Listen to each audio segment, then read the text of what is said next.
I'm not ashamed to own my Lord, nor to defend his cause.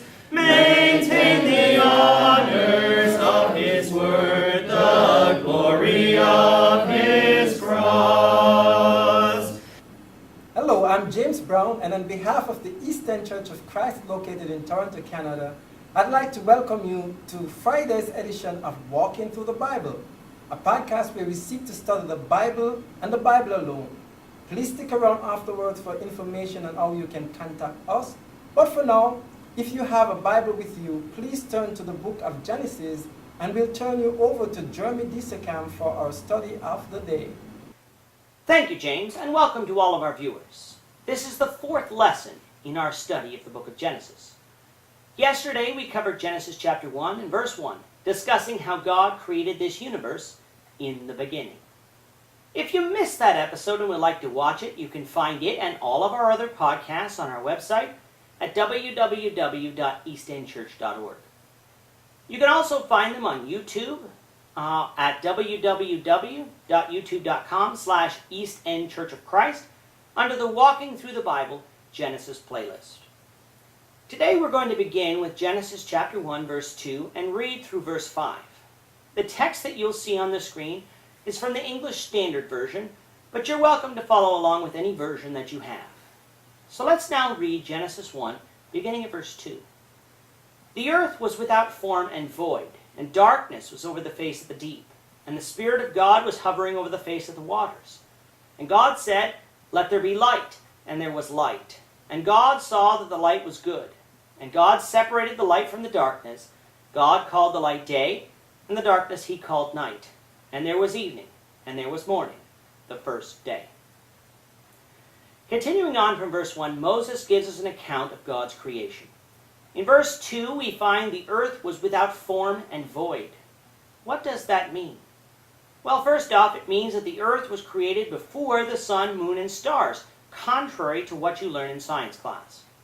Now, I understand that holding this belief will mean you're likely to be mocked, for many will claim that without the sun, the moon, and the stars, planets like Earth would not have formed. But we need to remember that with God, everything is possible, even if it might sound absurd to us. We'll deal with how to answer the mocker, though, as we move on through our study of chapter 1. The second thing that the phrase "without form and void" means is that you wouldn't be able to recognize this earth as the one we see today, because it was empty. In other words, it had no life on it yet. It was just a hunk of rock seemingly suspended in an empty space. Continuing on, verse 2 also gives us our first introduction to the Holy Spirit, the Spirit of God. The Holy Spirit is one of the three persons of the Godhead who we will talk about in future studies, but for now all we have to understand is that he exists, that he is God, and that he too had a role in creation. What was the Spirit of God doing? He was hovering over the face of the deep, usually a reference to water, which, if such is the case here, would be the first reference to water existing. So if we were to be present then, we wouldn't see much of anything really, for it was dark, the earth was without form and void, a place incapable of hosting life, at least the kind of life we see today. But all of that was about to change, for with just the sound of his voice, God said, "Let there be light," and light existed. Notice that creating light doesn't require much effort from God. He simply spoke it into existence. We're going to find the same thing with everything else God created. With our creations, it requires a lot of time, a lot of effort, and usually a lot of money. This is not true with God. He said, "For there to be light," and there was light. The purpose of the light was to create a separation from the darkness. He called the light day, and the darkness night. We call it that too. Now the obvious question is, what did this light look like? For the sun and the stars had not been created yet. The answer to that question isn't given to us here. But it is interesting to note that science also believes there was light before stars. In their theory, some light results from the collision of matter and antimatter, which they say happened often in the early universe. It's amazing to me that something Christians used to be mocked for, light before stars, has now been shown to be right, with the Bible saying so first. But even though we might not know what that light looked like, We know it existed in some form, and that God saw that it was good, meaning that it was without defect and was perfect.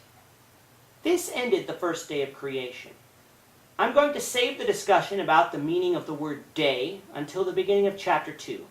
So for now, let's recognize that this is the end of the first stage of God's creation. Well, our time is up for today. Please join us, Lord willing, tomorrow when we will continue our study of Genesis, beginning with Genesis chapter 1, verse 6. Thank you, Jeremy. And to our viewers, we also thank you for watching. Don't forget to subscribe to our YouTube channel by clicking on the subscribe button below. Should you have any questions or comments, please leave a comment below or email us at answerintheword@gmail.com. We'll try to respond to you as quickly as we can. We hope you'll join us, the Lord willing, tomorrow when we'll be continuing our study of the book of Genesis. Goodbye for now, and have a great day. I'm not ashamed to own my Lord.